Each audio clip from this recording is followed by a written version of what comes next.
أشهد أن لا إله إلا الله وحده لا شريك له وأشهد أن محمدا عبده ورسوله أما بعد فأعوذ بالله من الشيطان الرجيم بسم الله الرحمن الرحيم الحمد لله رب العالمين الرحمن الرحيم مالك يوم الدين إياك نعبد وإياك نستعين اهدنا الصراط المستقيم صراط الذين أنعمت عليهم غير المغضوب عليهم ولا الضالين.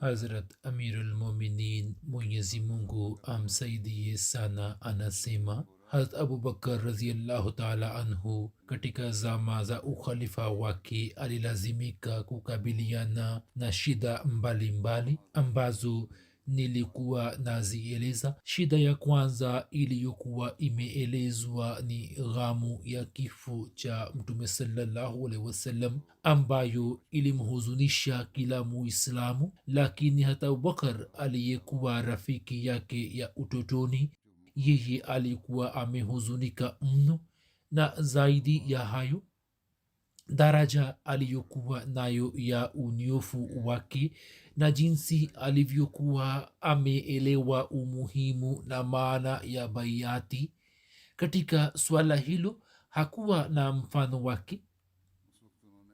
Lakini wakati ule yeye alionyesha ujasiri na ushujaa mkubwa na imani iliyo imara na madhubuti. Habari hiyo imeelezwa hivi ya kwamba hatua ya kwanza yenye kutisha ilikuwa ni ghamu ya kifo cha Mtume sallallahu alaihi wasallam ambayo ilikuwa imewahuzunisha sana masahaba wote, na kwao ilikuwa vigumu sana kuvumilia msiba huo, kwani hawakuwa na fikra yoyote ya kuondokewa kwa Mtume sallallahu alaihi wasallam. Tukio la kifo cha Mtume sallallahu alaihi wasallam lilikuwa pigo kubwa kwa masahaba wote, mpaka masahaba wakubwa kwa sababu ya ghamu na huzuni walikuwa wamepoteza ufahamu wao. Mtu shujaa kama hat Umar, hata yeye pia kwa sababu ya mapenzi ya Mtume sallallahu alaihi wasallam alikuwa na hali hiyo hiyo, mpaka yeye akasimama na upanga wake akisema ya kwamba mtu akisema ya kuwa Muhammad sallallahu alaihi wasallam amefariki dunia, mimi nitakata kichwa chake.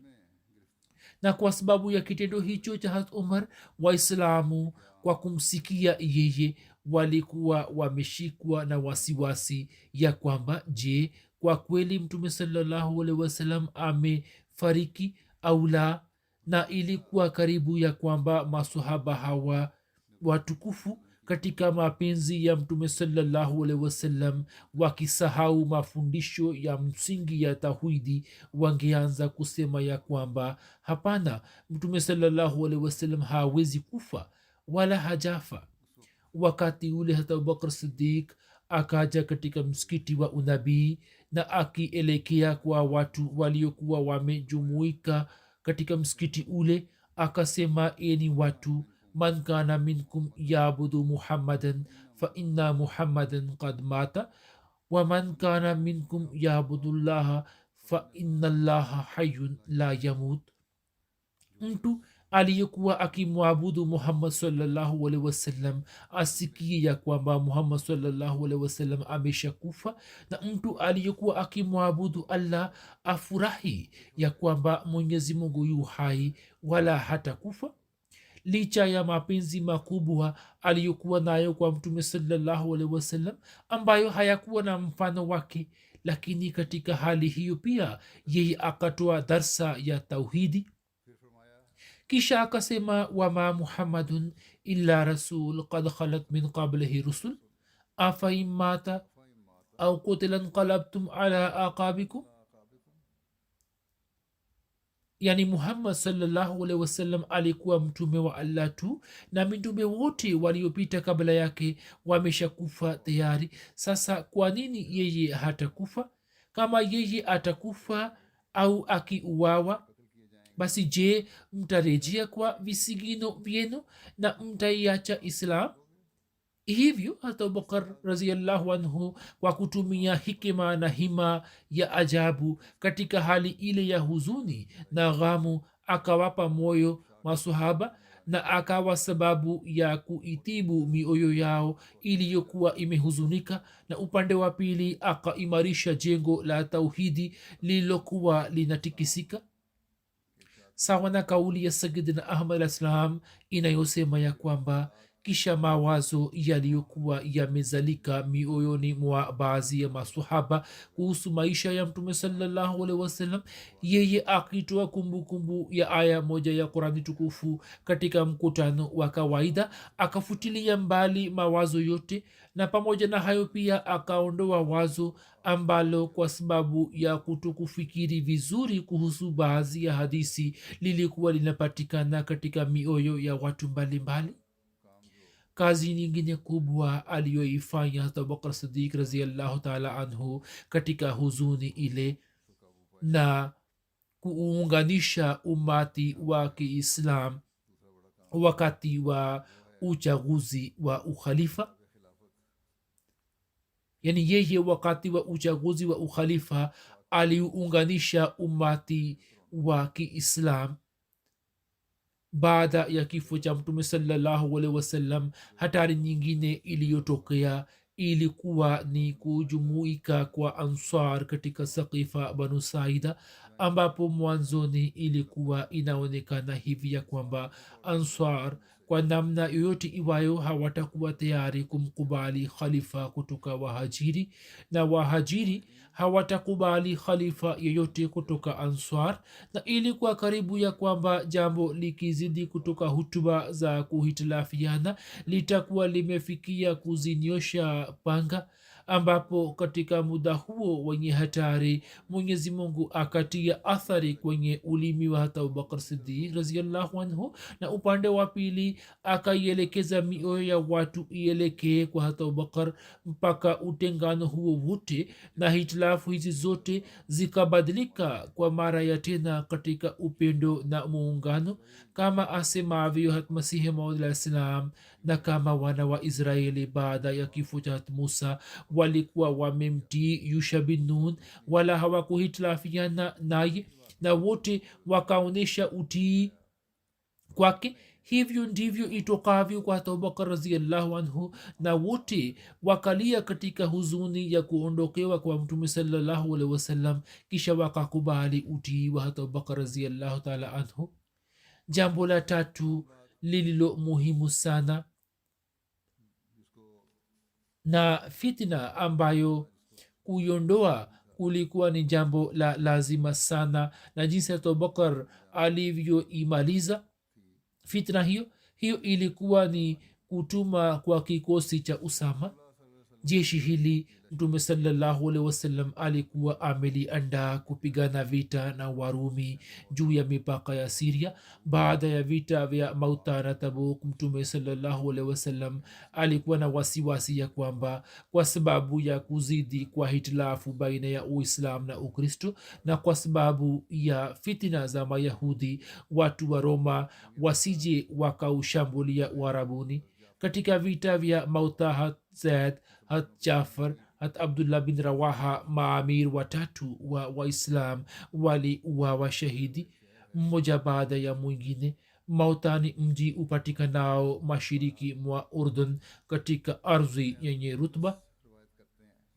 Kwa vyovyote vile kuhusu hiyo kuna riwaya hat anas ya kwamba nabii mtukufu sallallahu alaihi wasallam aliwapatia watu habari ya kuuawa shahidi ya hat zaid na hat jafar na hat abdullah bin rawaha. kabla ya wao kupata habari yoyote kuhusu hawa, mtume akasema zaid alishika bendera naye akauawa shahidi, kisha jafar akashika bendera naye pia akauawa shahidi, kisha ibni rawaha akashika bendera naye pia akauawa shahidi. Na macho ya mtume sallallahu alaihi wasallam yalikuwa yanatiririsha machozi mwishowe katika panga za allah. kisha akasema ya kwamba mwishowe miongoni mwa panga za allah upanga mmoja, yani khalid bin walid akachukua bendera hadi allah akamjalia ushindi juu ya maadui. baadaye mtume sallallahu alaihi wa alihi wasallam mwenyewe akifuatana na waislamu akaelekea upande wa tabuk, lakini maadui hawakuweza kupata ujasiri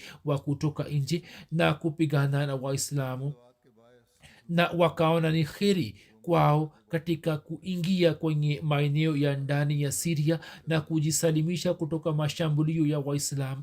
kwa sababu ya vita hizi warumi wakapanga mipango ya kutisha dhidi ya waislamu, nao wakaanza kufanya maandalizi ya kuelekea upande wa mipaka ya warabuni. ndiyo maana mtume sallallahu alaihi wasallam alikuwa amemwamrisha usama kuelekea siria ili kupanga mikakati mbalimbali, na shabaha nyingine ilikuwa ni kulipiza kisasi cha mashahidi wa vita vya mauta. siku ya jumamosi, siku mbili kabla ya kifo cha mtume sallallahu alaihi wasallam, matayarisho ya kikosi cha usama yalikuwa yameshakamilika na matayarisho yake yalikuwa yameshaanza tayari. mtume sallallahu alaihi wasallam mwishoni mwa mwezi wa safar alitoa amri ya kupigana vita na warumi. akamwita hat usama na akamwambia kwamba uelekee upande wa eneo alipouawa baba yako na uangamize na farasi zako. mimi nimekuteua kuwa amiri wa jeshi. kuna riwaya isemayo kuwa nabii mtukufu alisema uangamize balqa na darum na farasi zako, yani hawa ni watu wanaotaka kupigana vita, hivyo mupigane nao kwa nguvu zote. balqa ni eneo lipatikanalo katika nchi ya siria ambalo linapatikana katikati ya damascus na bonde la qura. darum ni eneo linalopatikana baada ya ghaza nchini palestina njiani ya kuelekea misri. huo ni utambulisho wake. kwa vyovyote vile akitoa amri ya kuelekea nchini siria akasema kwamba asubuhi ikitokea tu muwashambulie watu wa ubna. ubna pia ni sehemu ipatikanayo nchini siria upande wa kuelekea balqa, na musafiri kwa mwendo kasi ili mufike kabla ya wao kupata taarifa yenu. basi kama allah akiwajalie ni mafanikio, basi msikae sana katika eneo lile na waonyesha njia mwende nao, na muwasindikize majasusi na waleta habari watangulie mbele yenu. kwa ajili ya hat usama mtume sallallahu alaihi wasallam akatayarisha bendera moja kwa mkono wake, kisha akasema kwa jina la allah mufanye jihadi katika njia yake na mupigane nao vita waliomkataa allah. hatusama akatoka na bendera iliyokuwa imefungwa na mtume sallallahu alaihi wasallam, na bendera ile akamkabidhi hat buraida bin husayb na akalikusanya jeshi katika eneo la jurf. jurf pia ni sehemu ipatikanayo kaskazini mwa madina ikiwa na maili 3 kutoka madina. miongoni mwa watukufu wote wa wahajiri na ansar hakuna aliyebaki nyuma, na kila mmoja wao akaitwa kwa ajili ya vita. miongoni mwa hawa walikuwepo hat abubakar, hat umar, hat abu ubaida bin jarrah, hat saad bin abi waqas, hat said bin zaid, hat qatada bin numan, hat salma bin aslam. hawa wote walikuwepo katika jeshi. baadhi ya watu wakaanza kuongea zidi ya hat usama na wakasema ya kwamba kijana huyu amefanywa kuwa amiri juu ya wahajiri waliotangulia katika islam. mtume sallallahu alaihi wasallam akawakasirikia juu ya jambo hilo. mtume alikuwa amefunga kichwa chake na leso moja na alikuwa amejifunika na shuka moja. mtume sallallahu alaihi wasallam akapanda juu ya mimbari na akamhimidia allah, kisha akasema ini watu, maongezi ya baadhi yenu kuhusu uteuzi wa usama kama amiri yamenifikia. Kama mmepinga habari hiyo ya kumteua usama kuwa amiri, basi hapo kabla mmesha nipinga juu ya kumteua babake kuwa amiri. Wallahi yeye alikuwa na haki ya kuwa amiri, na baada yake mwanaye pia anastahiki kuwa amiri. Yeye alikuwa ametokana na watu ninaowapenda sana kuliko wote, na kwa yakini wote wawili ni watu waliowema na wacha Mungu sana. Basi mumtakie usama kheri, kwani huyo ni miongoni mwa watu waliobora kwenu. Hiyo ilikuwa tarehe 10 Rabiul Awwal, na siku ya Jumamosi, yani siku mbili kabla ya kifo cha Mtume sallallahu alaihi wasallam. Waislamu ambao walikuwa wanatoka pamoja na usama, wao wakimwaga Mtume sallallahu alaihi wasallam, wakaenda kujumuika katika eneo la Jurf. Marazi ya Mtume sallallahu alaihi wasallam yakazidi, lakini yeye akaendelea kusisitiza kwamba kikosi cha usama kitumwe. Siku ya Jumapili maumivu ya Mtume sallallahu alaihi wasallam yakazidi zaidi. Hatusama akamjia. Wakati ule Mtume sallallahu alaihi wasallam alikuwa katika hali ya mahututi. Siku ile watu walikuwa wamemnywesha dawa. Hatusama akiinamisha kichwa chake akambusu Mtume sallallahu alaihi wasallam. Mtume sallallahu alaihi wasallam alikuwa hawezi kuongea, lakini Mtume sallallahu alaihi wasallam alikuwa akinyosha mikono yake miwili upande wa mbinguni, na alikuwa akiweka juu ya kichwa cha Usama. Usama anasema mimi nikaelewa ya kwamba Mtume sallallahu alaihi wasallam ananiombea. Usama akarejea katika kikosi chake. Usama siku ya Jumatatu akamjia tena Mtume sallam. Hapo Mtume sallam alikuwa amepata unafuu. Mtume akamwambia Usama ya kwamba kwa baraka za Allah uondoke.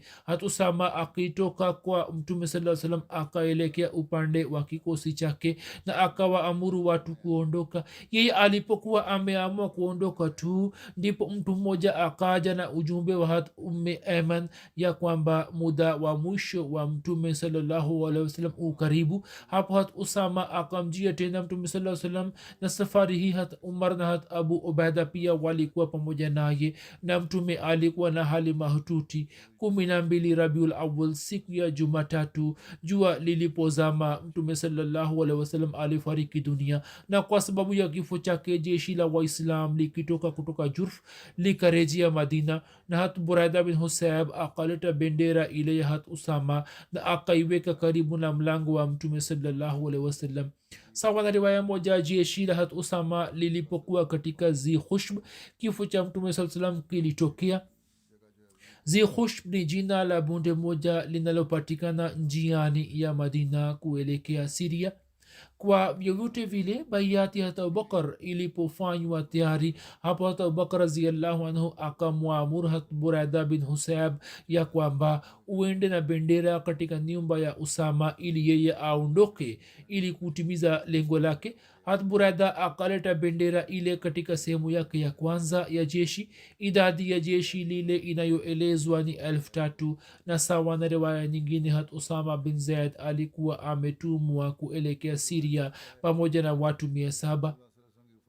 Kuna riwaya isemayo kuwa baada ya kifo cha Mtume sallallahu alaihi wasallam, katika siku ya pili hat Abubakar akawatangazia watu ya kwamba kikosi cha Usama lazima kitatumwa, hivyo mtu yeyote katika jeshi la Usama asibaki katika Madina na wote waende wakaungane na jeshi lake katika eneo la Jurf.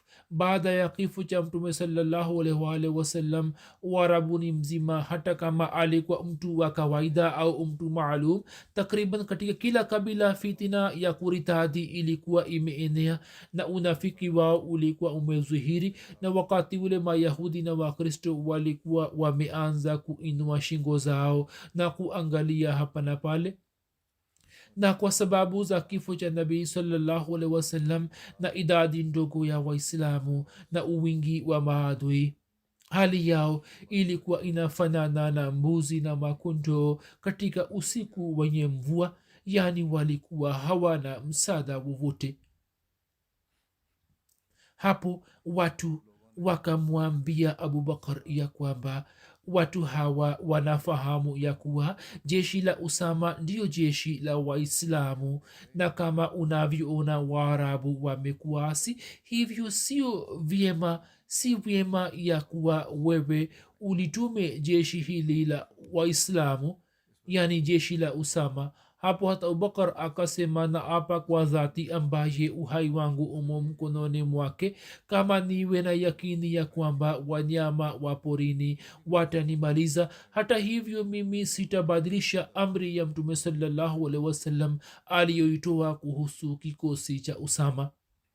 kuna riwaya nyingine isemayo kuwa hata abubakar akasema, na apa kwa dhati ambaye hakuna apasaye kuabudiwa isipokuwa allah, kama mbwa waendelee kuburura miguu ya wake watukufu wa mtume sallallahu alaihi wasallam, hata hivyo mimi sitafanya kinyume cha amri ya mtume sallallahu alaihi wasallam, na nitatuma jeshi hilo, wala sitafungua bendera ile ambayo mtume saa salam alikuwa amefunga kwa mkono wake. hat muslih maud akieleza habari hiyo anasema ya kwamba mtume salallahu alaihi wasallam alipofariki dunia, warabuni mzima ukaritadi na shujaa kama vile hat umar na hat ali pia kwa kuona fitna hiyo wakapata hofu.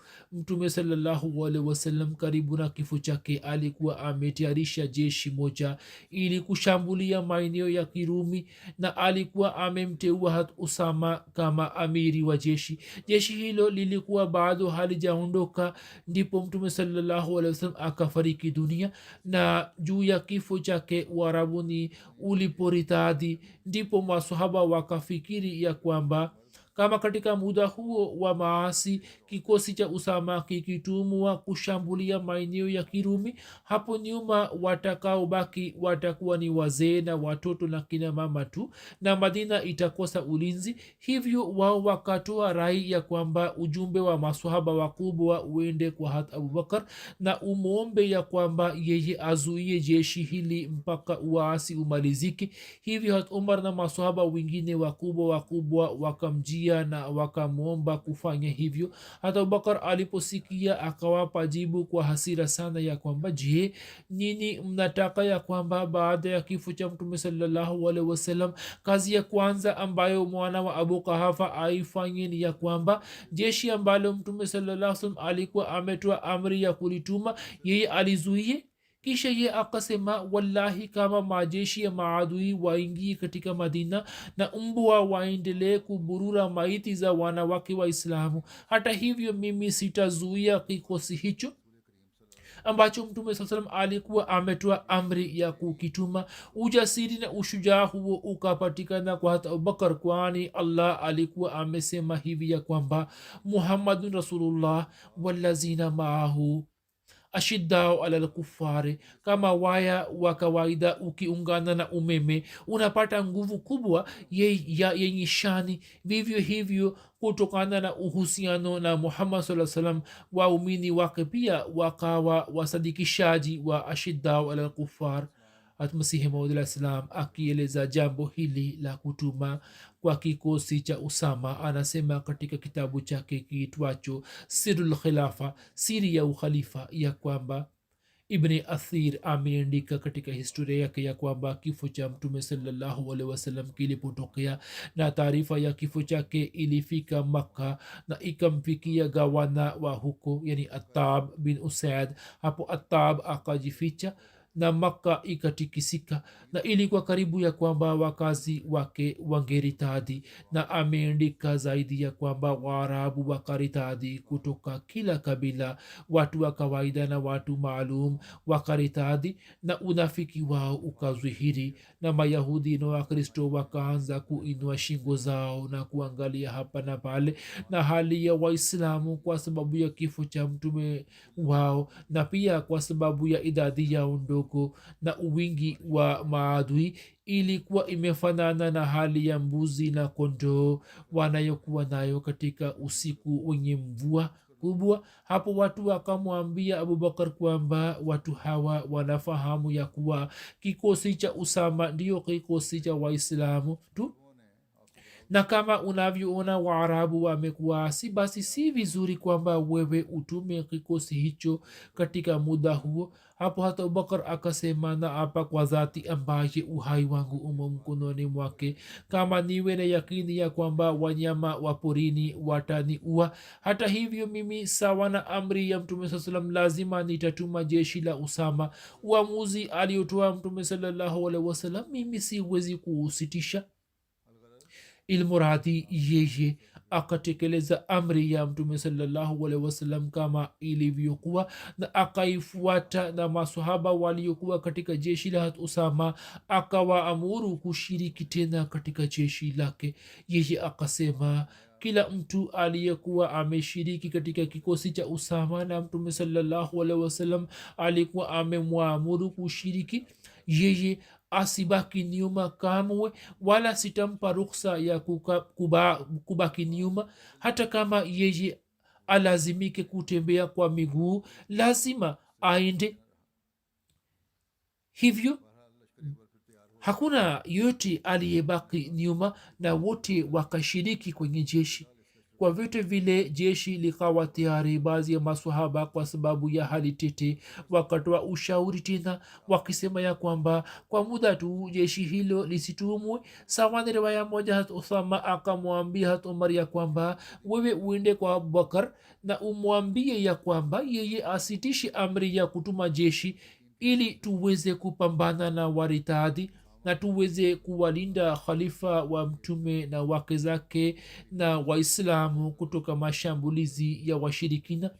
katika jeshi la hat usama walikwepo baadhi ya ansar waliomwambia hat umar ya kwamba kama khalifa wa mtume saa salam atasisitiza juu ya kutuma kwa kikosi hicho basi umpatie ujumbe wetu ya kwamba yeye amteue mwingine kuwa amiri wa jeshi ambaye awe mkubwa kuliko usama katika umri. hat umar kutokana na ombi hilo la hat usama akamhuzuria hata abubakar na akamwambia kama usama alivyokuwa amesema. hapo abubakar akasema kama mbwa na mbwa mwitu waje kunimaliza, hata hivyo mimi nitafanya kama alivyokuwa amesema mtume sallallahu alaihi wasallam na sitabadilisha uamuzi wake aliotoa mtume sallallahu alaihi wasallam. kama katika makazi haya wote watakufa na nitabaki peke yangu, hata hivyo mimi nitatekeleza amri yake. kisha umar akasema ya kwamba ansar wanamtaka mtu ambaye awe mkubwa kuliko usama katika umri. hapo hat abubakar akasimama ambaye alikuwa ameketi, akasimama na akashika ndevu ya hat umar na akasema e ibn khattab, mama yako akupoteze. mtume saa salam amemteua usama kuwa amiri na wewe unaniambia ya kwamba mimi ni mwondoe kutoka uamiri huo. hatumar akawarejea watu na watu walipomuuliza kwamba amekuja na habari gani, yeye akasema ondokoni, mama zenu wawapotezeni. yani akawakaribia na akakasirika juu yao akisema kwamba leo kwa sababu yenu khalifa wa mtume sallallahu alaihi wasallam amekasirika juu yangu.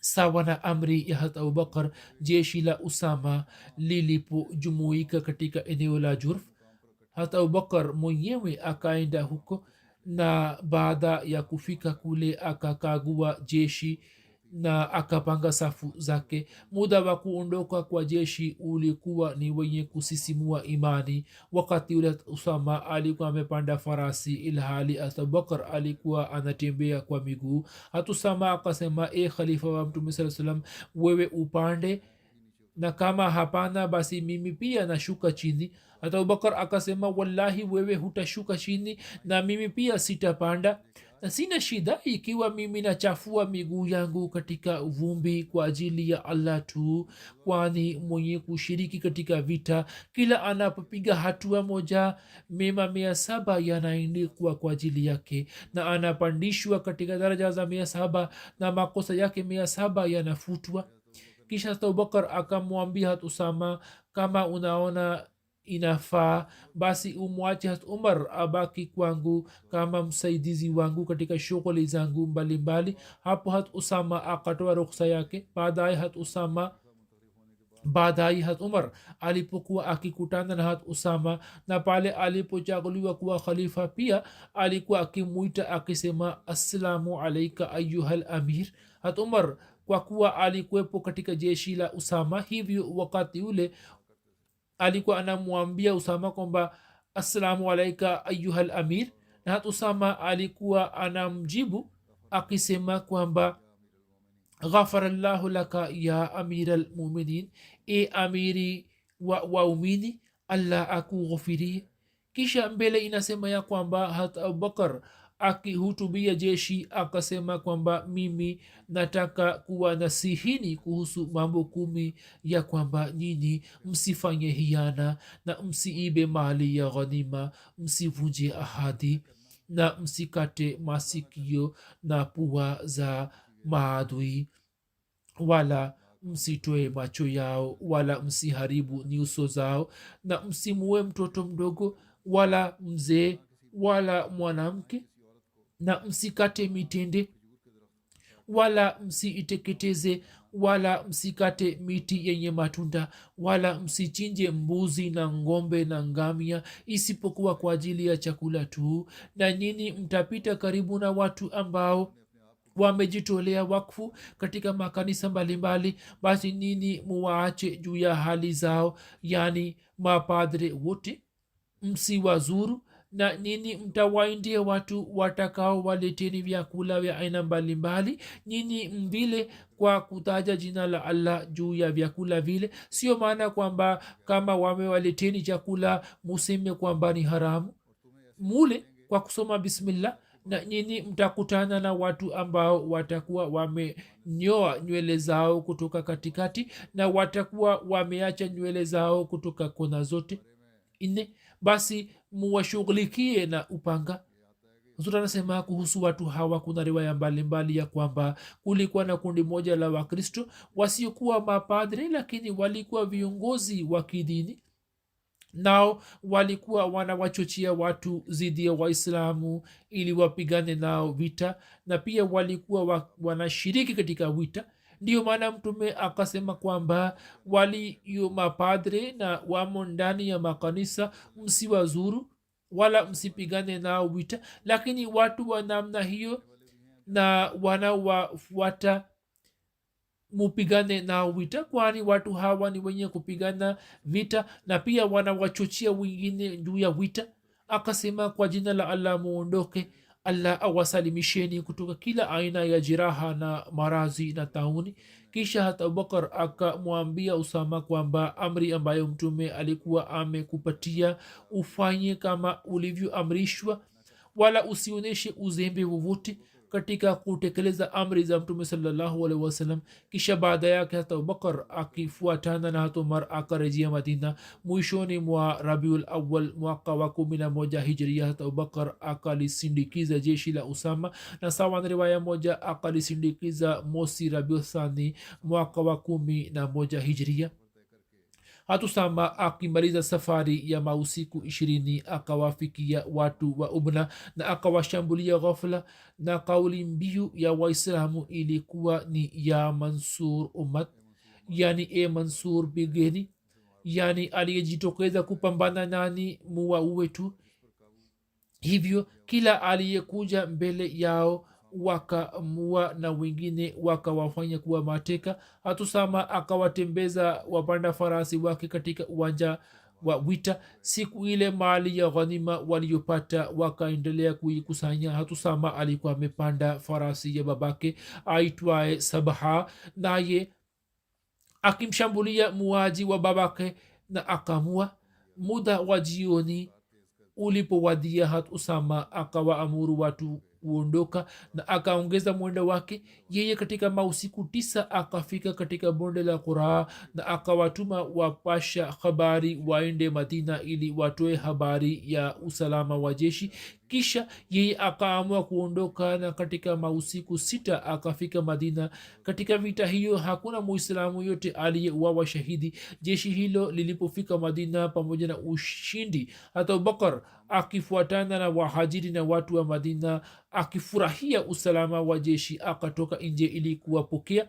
hata usama akipanda juu ya farasi ya babake akaingia madina. hata buraida bin husayb alikuwa mbele yake na huku alikuwa ameshika bendera hadi akaingia katika msikiti wa unabii, kisha akaswali raka mbili, kisha akaenda nyumbani kwake. sawa na riwaya mbalimbali, jeshi hili baada ya kuishi nje kwa siku 40 hadi siku 70 alikuwa amerejea madina. imeandikwa kwamba kwa sababu ya mapenzi ya mtume saa salam aliyokuwa naye hata abubakar, bendera ya usama ambayo mtume alikuwa ameifunga kwa mkono wake, hata abubakar alikuwa amesema kwamba kivipi hiyo inaweza kutokea kwamba ibn abu kahafa afungue bendera ile ambayo mtume alikuwa ameifunga kwa mkono wake. hivyo jeshi la usama liliporejea, bendera hiyo haikufunguliwa tena, na bendera ile baadaye pia ilibaki kwa katika nyumba ya usama hadi hatusama alipofariki dunia. athari za kutuma kikosi hicho zilizopatikana, imeandikwa hivi ya kwamba vita hiyo ikaleta tija na matokeo makubwa sana. moja ndiyo hii ya kwamba wale watu ambao walikuwa wakisema ya kwamba kutokana na hali tete jeshi la usama lisitumwe, wao wakajua ya kwamba uamuzi wa khalifa ulikuwa unafaa kiasi gani, na pia wakajua kwamba hata abubakar ni mtu mwenye busara na ni mwenye hekima sana. pili, kabla ya kutuma jeshi hilo, haiba ya waislam ikapatikana kwa makabila ya warabuni, nao wakaanza kuzani ya kwamba kama waislamu wasingekuwa na nguvu kubwa, basi wasingetuma jeshi hilo. hivyo wakashikwa na haiba kubwa. tatu ni kwamba nguvu za nje zilizokuwa zikichungulia kwenye mipaka ya warabuni, hasa warumi, wao wakapata haiba ya waislam. warumi wakaanza kusema kwamba watu hawa ni wa namna gani, ya kwamba upande mmoja nabii wao amekufa dunia, amefariki dunia, lakini hata hivyo watu hawa wanaishambulia nchi yetu. msomi maarufu wa uingereza na mtaalamu wa mambo ya mashiriki sir thomas walker arnold anaandika kuhusu jeshi la usama, na tafsiri yake ni kama hivi ya kwamba baada ya kifo cha muhammad saa salam, abubakar alituma jeshi la usama ambalo mtume saa salam alikuwa ameamua kulituma kwenda siria. kutokana na hali halisi ya muda ule, baadhi ya waislamu wakahitilafiana na abubakar, lakini yeye akawanyamazisha kwa kuwaambia ya kwamba mimi siwezi kusitisha amri yoyote iliyotolewa na mtume saa salam, hata kama madina ishambuliwe na wanyama wa porini. hata hivyo jeshi hilo litatimiza matakwa ya mtume salallahu alaihi wasallam.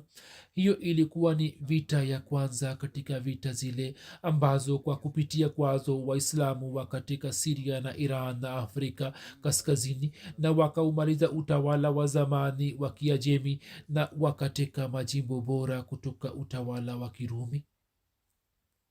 pia kuna sehemu nyingine katika encyclopedia ya kiislam imeandikwa hivi ya kwamba khalifa mpya aliyechaguliwa alitoa amri ya kwamba jeshi la usama litaondoka ili kutimiza matakwa ya mtume saa salam. ijapokuwa katika makabila uasi ulikuwa umeenea, usama akafika katika eneo la balqa nchini siria ambapo zaid alikuwa amewawa shahidi, na usama akaivamia ubna, na kwa sababu ya ushindi wake watu wa madina waliokuwa na hofu sana kuhusu habari za kuritadi kwa watu wakafurahi sana. basi vita hiyo ikapata umuhimu mkubwa kuliko vita zingine za kawaida, na ndiyo maana vita hiyo ikatajwa mwanzo wa ushindi wa siria. kisha kuna changamoto nyingine aliyoipata hata abubakar raziallahu anhu, ilikuwa ni fitna ya wale waliokataa kutoa zaka. taarifa ya kifo cha mtume salallahu alaihi wasallam iliposambaa katika nchi nzima, hapo uasi na uritadi ukaanza kutokea kila upande. alama ibn ishaq anasema ya kwamba wakati wa kifo cha mtume saa salam nchi nzima ikaritadi isipokuwa watu wa misikiti miwili tu, yani makka na madina. baada ya kifo cha mtume salallahu alaihi wasallam watu wa makka wakasalimika kutoka uritadi, na maelezo yake yanapatikana hivi ya kwamba suhail bin amr aliyekuwa amesilimu siku ya ushindi wa makka, yeye katika vita vya badr alikuwa ametekwa na waislamu katika hali ya ukafiri. Yeye alikuwa amechora alama fulani juu ya midomo yake. Hat umar akasema, ya rasulallah, meno yake mawili ya mbele yangolewe, ambapo amechora alama fulani, hivyo yeye hataweza kutoa hutuba zidi ya mtume sallallahu alaihi wasallam.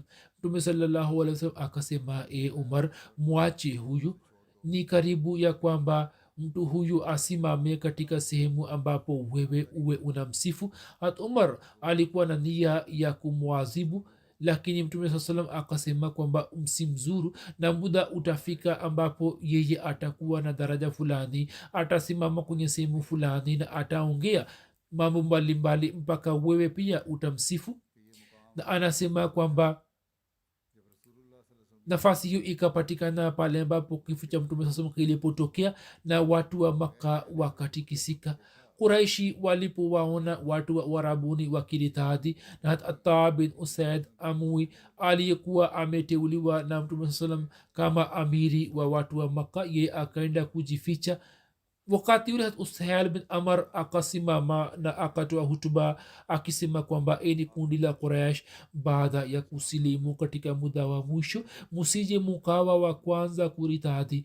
Wallahi dini hiyo itaenea kama jua na mwezi vinapotoka na mwanga wao unaenea. Hivyo Suhail akatoa hutuba ndefu ambayo ikaleta athari kubwa kwa watu wa Makka, nao wakapata nguvu. Hata pia akaitwa ambaye alikuwa amejificha, Ataa bin Usaid ambaye alikuwa amejificha, akaitwa na Quraishi wakasimama kidete juu ya Islam. Watu waliokuwa wameritadi walikuwa na aina mbalimbali. Akieleza aina hizi, mwandishi mmoja anaandika ya kwamba kulikuwa na aina mbalimbali za uritadi. Wengine wakiacha Islam wakaanza kuabudu masanamu, wengine wakadai kuwa mitume, na wengine wakaendelea kukiri kuwa Waislam na wakaendelea kuswali, lakini wakaacha kutoa zaka. Wengine wakafurahia kifo cha mtume sallallahu alaihi wasallam na wakajiingiza katika mambo ya ujinga. Wengine wakashikwa na mshangao na wakaanza kusubiri kwamba sasa nani anapata utawala. Maulamaa wa sera na fiqhi wameeleza aina hizi. Imam Khattabi anasema ya kwamba walioritadi walikuwa na aina mbili.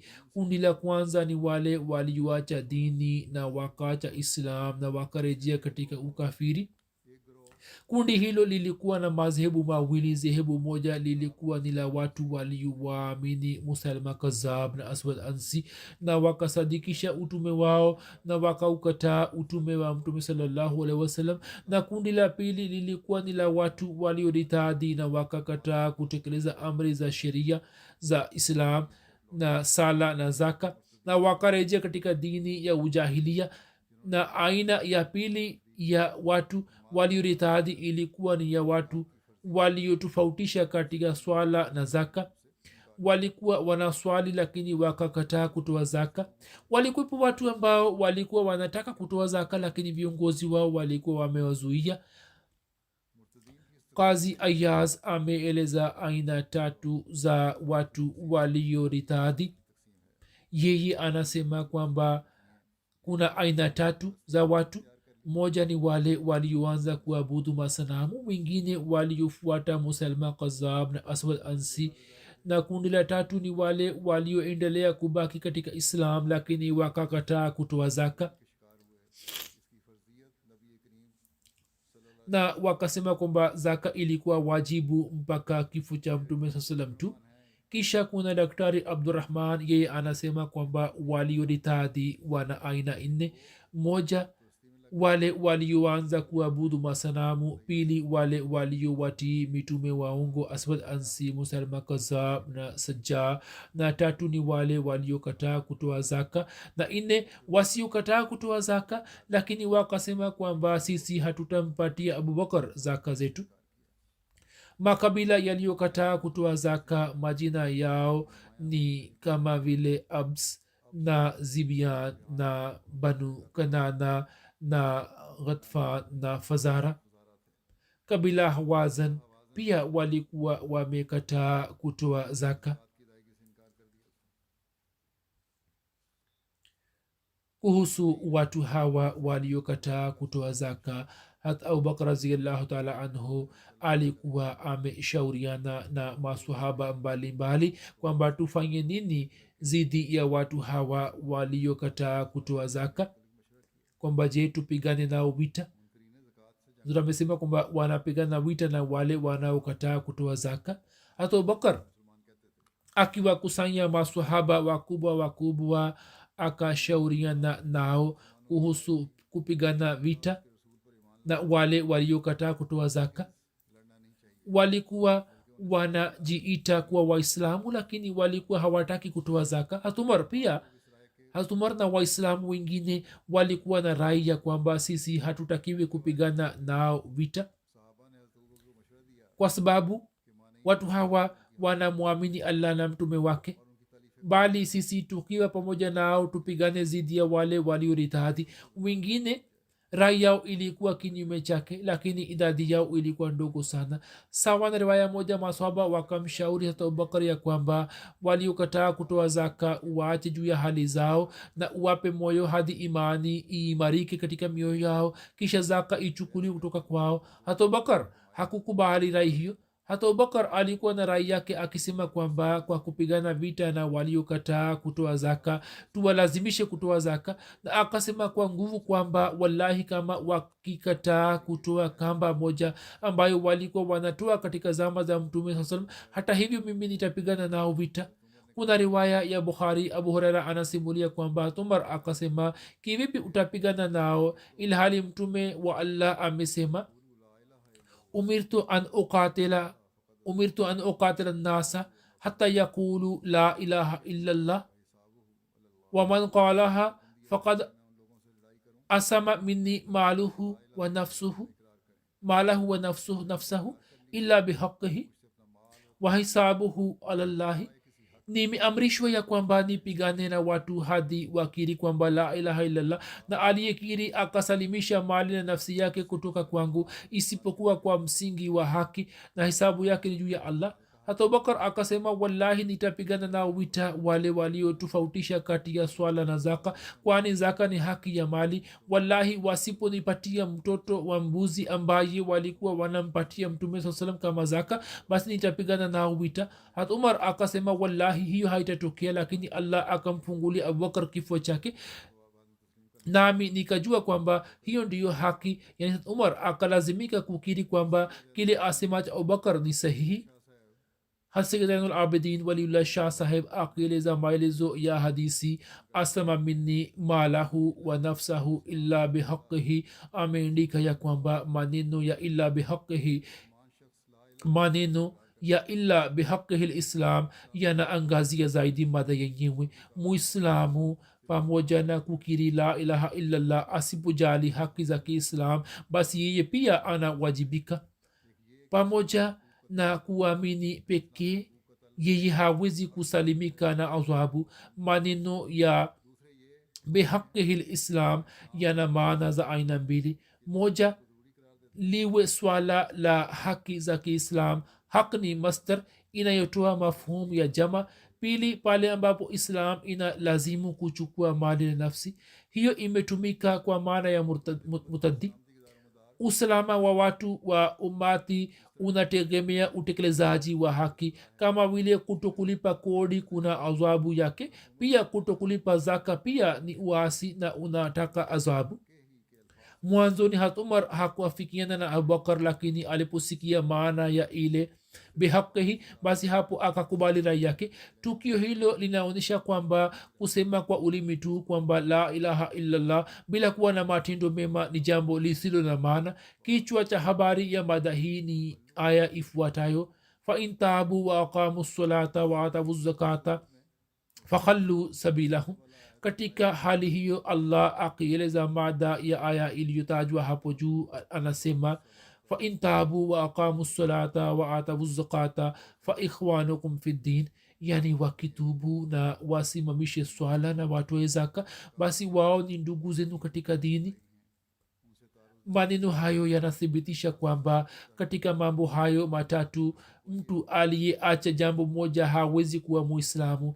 Ni wajibu wa kutekeleza nguzo zote tano za islam. hata mtume saa salam pia akisema illa bihaqihi, amesema kwamba infaq fi sabilillah ni haki ya wanyonge katika jamii. yani watu wenye uwezo wana wajibu wa kutekeleza amri za islam na wana wajibu wa kutoa kutoka mali yao.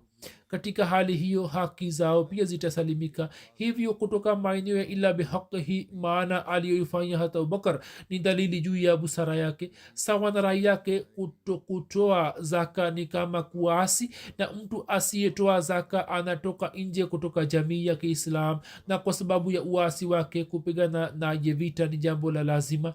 bila shaka islam kwa kusema kwamba la ikraha fi din, yani hakuna karaha katika dini, imetoa uhuru katika masuala ya dini. lakini mtu ambaye kizwahiri anadai kuwa muislam na akiingia katika jamii ya kiislam amepata uhifadhi wake na anapata baraka zake na anafaidika na haki zake katika jamii, lakini wajibu na majukumu ambayo ni juu yake yeye hatimizi majukumu yale na hatimizi wajibu wake, basi mtu kama huyo anakosa haki ya ulinzi na uhifadhi.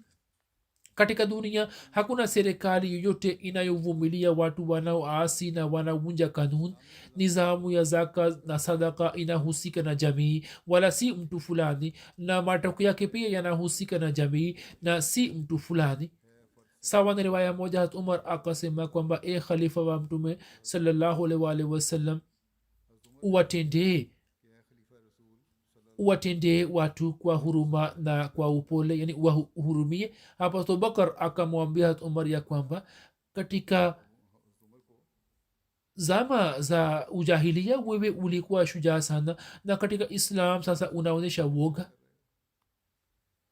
kwa vyote vile basi waliokataa kutoa zaka, vita ikapiganwa pamoja nao, na matokeo yake yaliyotokea juu ya watu mbalimbali inshallah nitaeleza habari zake katika siku za usoni. khalifa mtukufu anasema kwamba leo kwa mara nyingine tena napenda kusema kuhusu hali tete ya dunia. mufanye maombi kwamba mwenyezi mungu azijalie serikali pande zote mbili akili, ili watu hawa waweze kujizuia kumwaga damu ya ubinadamu. na pia vita hii tujifunze somo kutoka vita hiyo, jinsi watu hawa wamekuwa kwa pamoja, lakini waislamu licha ya kusoma kalema moja hawaungani kwa pamoja. nchi moja ikaangamizwa, iraq ikaangamizwa, siria ikaangamizwa, yemen inaendelea kuangamizwa, na nchi hizi zimeangamizwa na watu wengine, na pia watu hawa wanaziangamiza, lakini waislamu hawajifunzi somo la kuwa pamoja kutoka watu hawa. mwenyezi mungu awarehemu waislamu na aurehemu umati wa kiislam, na hiyo inaweza kutokea ikiwa watu hawa watamtambua imamu wa zama, na ndio maana allah amemtuma ili aweze kuwaongoza. mwenyezi mungu awajalie akili na uelewa na awapatie busara. mzuri amesema kwamba tutumie mbinu mbalimbali ili tuweze kuisalimisha dunia kutoka vita, na watu hawa wasije wakaingie katika vita. baada ya swala ya ijumaa nitasalisha sala ya jeneza ya ghaibu ambayo ni ya bi sayida kaisar zafar hashimi sahiba, ambaye alikuwa mke wa zafar iqbal hashimi sahib wa lahor, aliyefariki dunia siku za nyuma. inna lillahi wa inna ilaihi rajiun.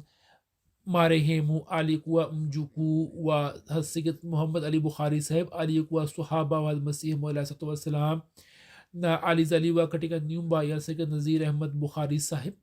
baada ya kuolewa aliishi katika maeneo mbalimbali. mwaka 1961 alikuwa ameolewa, na kisha mwaka 1981 akahamia ila Makbal Town Lahore, ambapo aliweza kuitumikia katika tanzimu ya Lajna Imaila kama sadr na katibu. alikuwa mama mwenye kuswali sala 5 na alikuwa na tabia njema. alikuwa na tabia ya kufanya subira, alikuwa anaupenda ukhalifa na alikuwa anautii sana. alikuwa anashiriki katika michango yote. Alikuwa anatoa michango yake mwanzoni mwa mwaka. Kwa fadhili ya Allah alikuwa ameungana na nizamu ya wasia. Ameacha nyuma mume na vijana 5 na binti moja. Kuna mwanawake mmoja Mahmud Akbal Hashmi ambaye ametiwa ndani katika njia ya Allah. Yupo kwenye camp jail Lahore. Hakupata ruksa ya kutoka nje ili aweze kushiriki katika mazishi ya mama yake, lakini viongozi wakamhurumia kiasi hiki ya kwamba maiti ya mama yake ikapelekwa jela ili yeye aweze kuona uso wake. Huzur amesema kwamba Waahmadia wanapotumia vitu mbalimbali vya Kiislam wanapewa adhabu kubwa kubwa mpaka hawaruhusiwi kutoka nje ili waweze kuswali sala ya jamaa zao, sala ya jeneza ya jamaa zao, lakini wawaji wakubwa wanaruhusiwa kutoka nje. Mwenyezi Mungu azirehemu serikali za nchi hizi. Mahmud Iqbal saheb na wenzake 3 kuna kesi ilikuwa imeingizwa zidi yao mwaka 2019. Baadaye walikuwa wamepata zamana, lakini kisha Agosti 2021 zamana ile ikakataliwa na wakakamatwa tena na polisi walipokuwa mahakamani. Mwenyezi Mungu awaandalie mipango ya kupata uhuru. Kuna mjukuu wake mmoja Hashim Iqbal Hashmi saheb yupo hapa Uingereza ambaye ni mbashiri wa jumuiya. Mwenyezi Mungu amjalie ili aweze kuendeleza mema ya bibi yake na pia awajalie watoto wake waweze kuendeleza mema yake na amghofirie marehemu.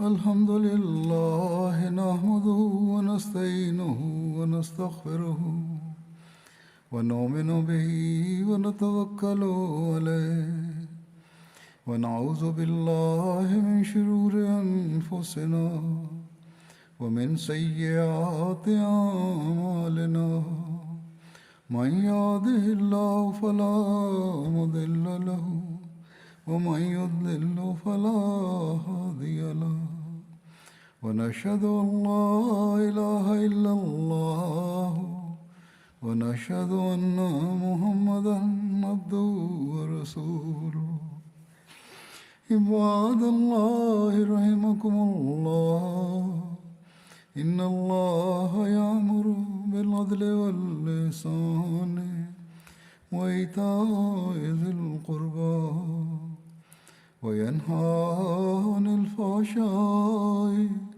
والمنكر والبغي يعظكم لعلكم تذكرون اذكروا الله يذكركم وادعوه يستجب لكم ولذكر الله أكبر.